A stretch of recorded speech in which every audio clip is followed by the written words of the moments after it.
Mundial, y esas imágenes que él veía le quedaron acá, ¿cierto? Pues no las de Lenin, pero sí las de cuando él estuvo y vio todo eso, que entonces obviamente le quedaron acá y influyó muchísimo para después escribir su libro, todas esas decenas de miles de soldados de Sauron que están dispuestos a llegar como lado oscuro a invadir pues todo y todo lo demás.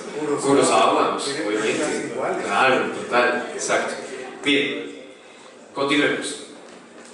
Después de este proceso y esta primera experiencia de Leni, vino ella a tener un tiempo en España, y cuando regresó, Leni es nuevamente contratada para filmar una segunda película sobre el desarrollo del Congreso del Partido Nacionalista en 1934 en Nuremberg.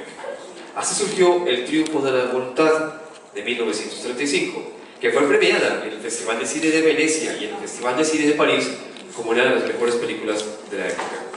Fue una de las películas más emblemáticas del Tercer Reich y una de las obras maestras definitivas del documental mundial. Avalada primero por unanimidad en todo el mundo y despreciada después, El Triunfo de la Voluntad es para muchos el mejor documental propagandístico de la historia, con un título que hace referencia a Nietzsche y con una banda sonora de Wagner, retrata los hechos acontecidos en el Congreso del Partido Nazi en Nuremberg en el año anterior a su publicación del 34. Es uno de los documentos audiovisuales más importantes de este siglo y el primero en el que aparece Adolf Hitler captado desde tan cerca, y obviamente pues con la intención que tenía Lenin pues para exaltar la idea o la imagen de él tal y como la quería, porque obviamente ella le hizo caso. Estaba pagando ya, se me paga y le hago caso, así de fácil. Veamos entonces estos 10 minuticos de el Triunfo de la Voluntad, y después vamos a hacer un análisis sobre lo que vamos a ver, lo que estamos viendo durante esos 10 minutos, o lo que vemos durante esos 10 minutos. ¿Sí? Claro, obviamente que no es la puerta de ese. Hay mucho, ¿no? Mucho de esto. En el Jawad, ¿no? De los aviones, las marchas, las escenas de... bueno, en fin. Bien, ya voy a terminar porque sigue mi amiga y compañera Sandra, entonces hago aquí una pequeña lectura y después de eso nos vamos con un invitado muy especial que traigo para el final de mi ponencia. Como les había dicho, este es uno de los documentos audiovisuales más importantes de este siglo, y el primero en el que aparece Adolf Hitler captándolo tan de cerca. Está compuesto para resaltar, o tal como ustedes lo han visto, el culto a su personalidad, que simboliza al partido y a Alemania, y para ello está estructurado alternando las imágenes de grandes masas en movimiento, emocionadas y enfervorizadas, con las del líder y sus hombres en carros proclamando sus discursos. Hay además otra corriente de imágenes alternadas, las que están mencionadas como las grandes masas y la intimidad más delicada de estas propias masas o de sus líderes. Adolf Hitler simboliza en ese momento, tal y como lo refleja Leni Riefenstahl, al Mesías que ha sacado a Alemania de la miseria y de la humillación sufrida tras la Primera Guerra Mundial, como les estaba contando, y lo que va a hacer de ella en un imperio destinado a perdurar por miles de años, tal y como lo vemos en el film. Este film, con todo lo horrible que oculta y que maquilla y camufla al mismo tiempo, con todo lo que manipula y puede ser calificado como épico, y ciertamente pues logra su propósito si no es examinado con un detenimiento y ojo crítico. Exaltar y conmover era precisamente el objetivo principal de esta película. No en vano, fue toda una revolución antes de que se conocieran todas las caras ocultas que vivían o que venían detrás del régimen nazi. La técnica y el lenguaje. Leni Riefenstahl acude a la cámara lenta, a los teleobjetivos en esta cinta también, con cámaras múltiples, realiza esplendorosas tomas aéreas de toda una ciudad y lo monta además todo con gran imaginación y pulso, al igual que agilidad. El Triunfo de la Voluntad fue multipremiada en Francia, en Suecia y en Estados Unidos además, y fue elogiada por cineastas e intelectuales. Hasta el propio Charles Chaplin, entre ellos, eligieron a esta película por verla como realmente una obra que impactaba y sobre todo por la técnica, ¿no? Mientras que a su autora llegó a ser comparada y puesta al mismo nivel de Eisenstein o Capra, y con un futuro fulgurante para la época. Más tarde, esta cinta y ella misma fueron despreciadas y vilipendiadas sin piedad. Reacción lógica tras lo ocurrido en Europa durante la Segunda Guerra Mundial, por supuesto. En el documental observamos también mucho lenguaje cinematográfico digno del llamado cine fascista, compuesto por primeros planos y contrapicados que resaltan la figura del líder, la posición inferior de las masas. ¿Lo vieron? O sea, la gente así, pero bien, allá.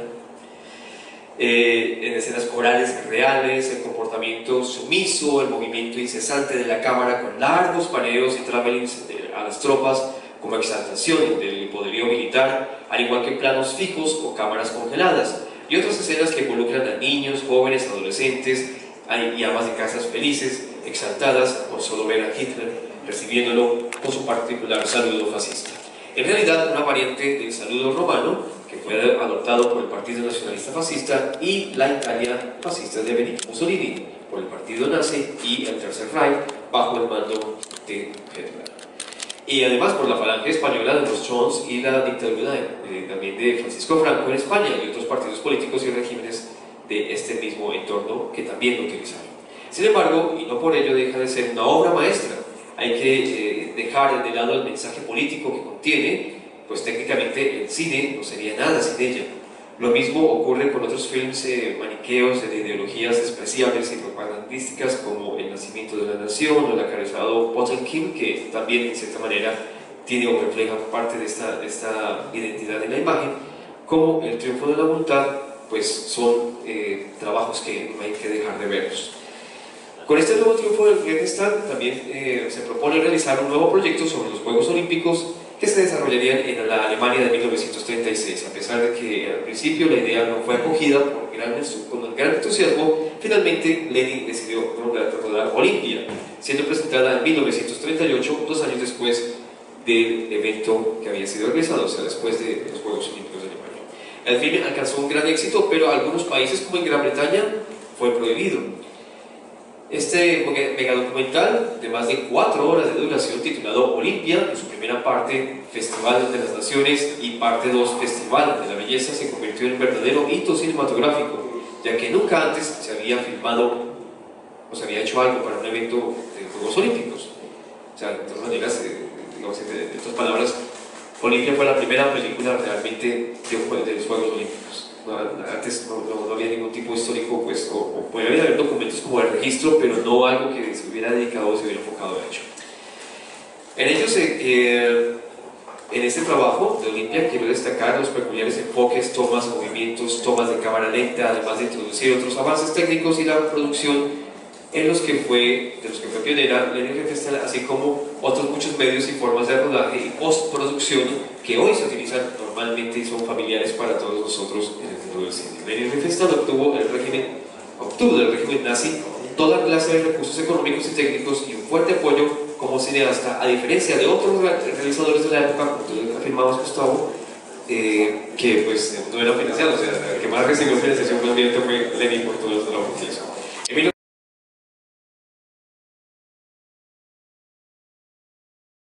Me llamó la atención ahorita en la conferencia el trabajo tan exhausto sobre Leni Riefenstahl. ¿Por qué te interesa ella? Pues mira que fue una coincidencia. El año pasado, tan pronto como terminamos aquí la versión anterior del encuentro de críticos y periodistas del cine,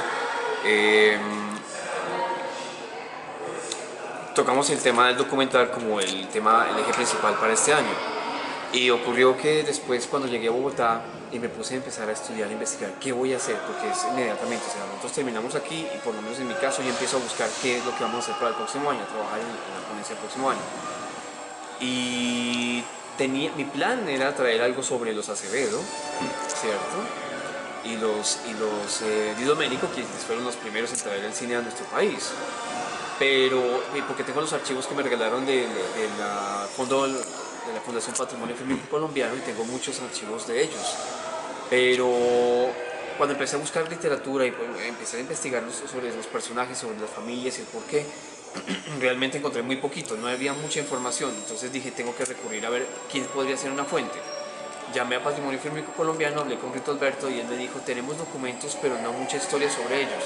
Entonces indagué y encontré, pero la verdad lo que encontré fue muy poco y yo soy, pues dije, tenía que ser un estudio mucho más profundo porque el compromiso con Juan Diego Caicedo y con Germano había sido de tener ponencias con estructura, con criterio y sobre todo con que permitan formación y dejen algo realmente ejemplar para aquellos quienes participamos cada año. Entonces llegó diciembre con su alegría, mes de parranda de diversión, y estaba yo viendo canales cuando de pronto encontré en Cinemax con el documental de Leni Riefenstahl sobre su vida. Y me sorprendió, incluso alcancé a ver como más o menos media hora porque ya se estaba acabando. Y dije, Leni va a ser mi ponencia para el próximo año, obviamente.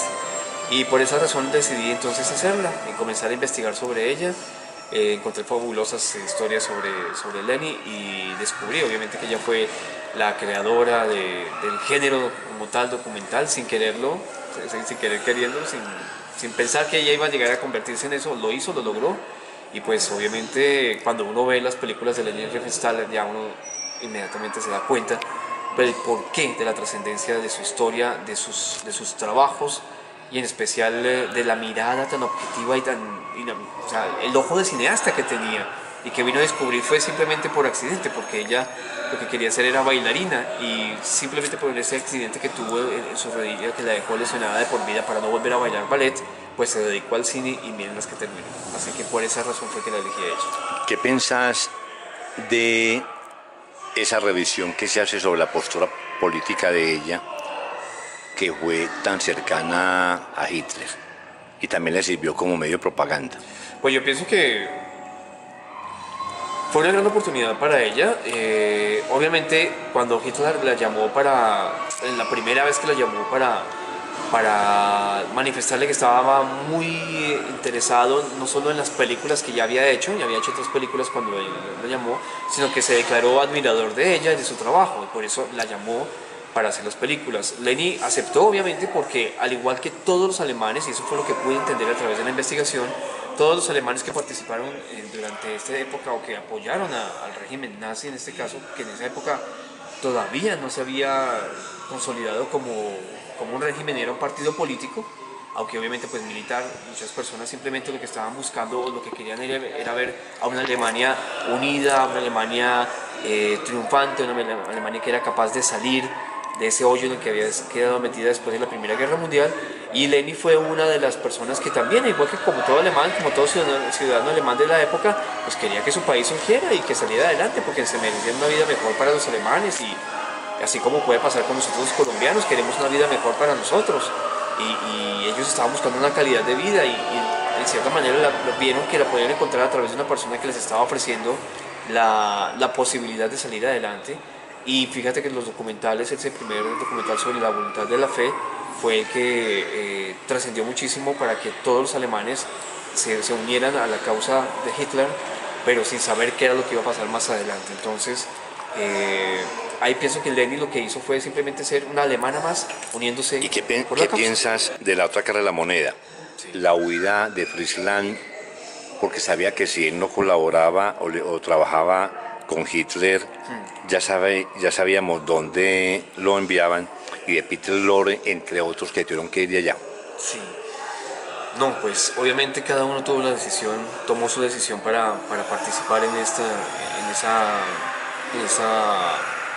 campaña que les planteaba Hitler como tal.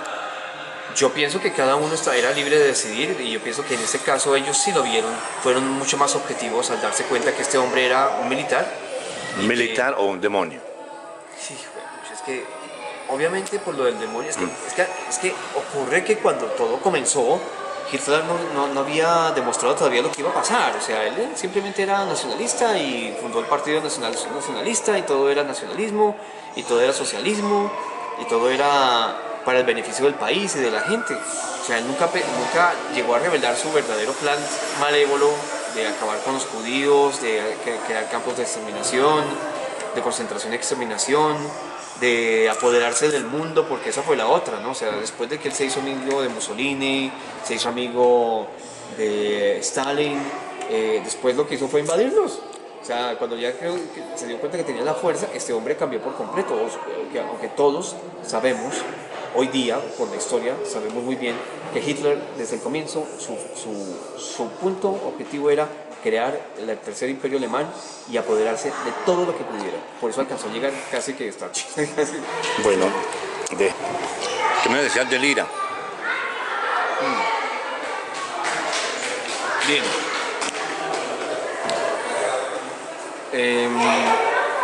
Hace menos de un mes estaba viendo 74, una película inglesa sobre la historia del conflicto entre Irlanda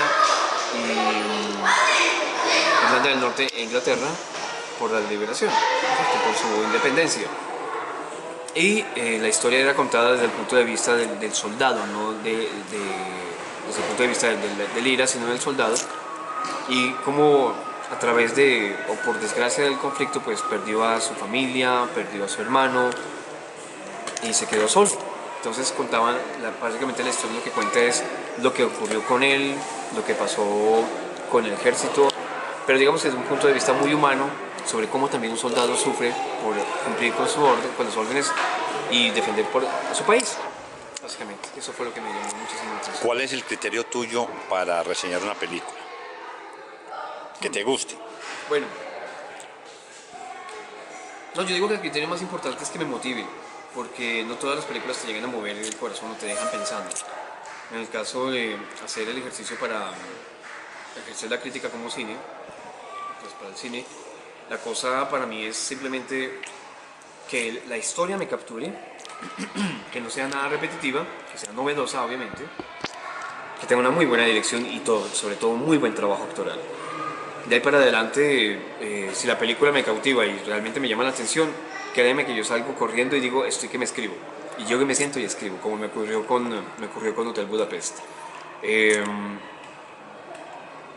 Y después cuando ya uno se sienta a escribir, pues la idea es buscar, encontrar, recordar lo que acaba de ver, digerir, como decimos nosotros, digerir la película y encontrar esas palabras justas y esos momentos que uno puede resaltar sobre el cine y hacer, como se ha dicho siempre, hacer visible lo invisible en el cine para que la persona que va a ver la película, que no es crítica de cine, que es un espectador normal, si tiene la oportunidad de leernos a nosotros como críticos, pues obviamente entender e ir más allá de lo que va a ver con una simple película por el hecho de tener un plan de entretenimiento. Ese es, diríamos, que el plan que cumple uno como crítico y obviamente el que me motiva a mí para escribir sobre películas, sobre cine. ¿Cuál fue la última película colombiana que viste y te gustó o no? La última película colombiana que vi fue...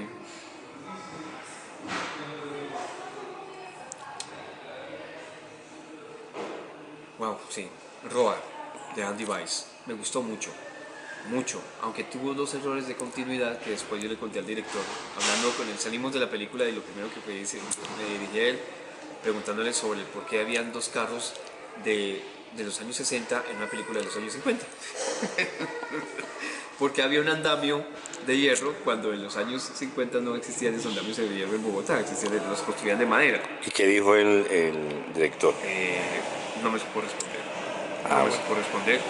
Les dijo, si eso ocurrió fue un error de continuidad y eso es culpa del script, yo la verdad no tengo ni idea de qué me estás hablando. Yo le dije, la ambulancia que llega a la casa donde vivía Roa a recoger o atender a la mamá de una vecina de Roa es una ambulancia de los años 60.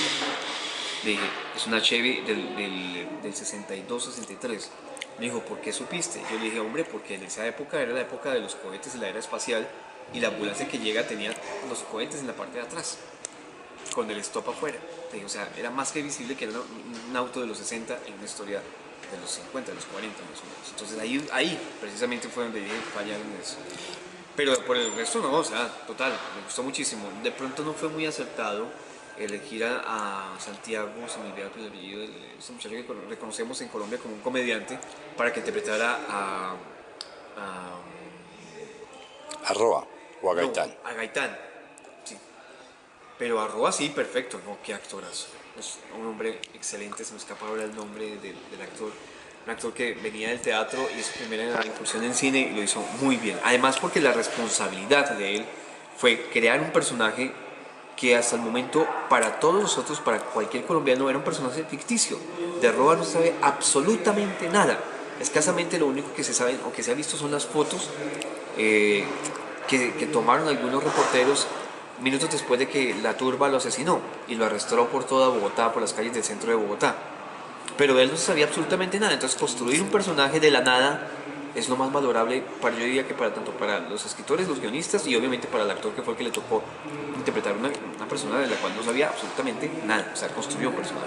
Bueno, hombre, Jaime, muchas gracias por esta nota y que haya mucho cine. Por favor, mucho, mucho más cine.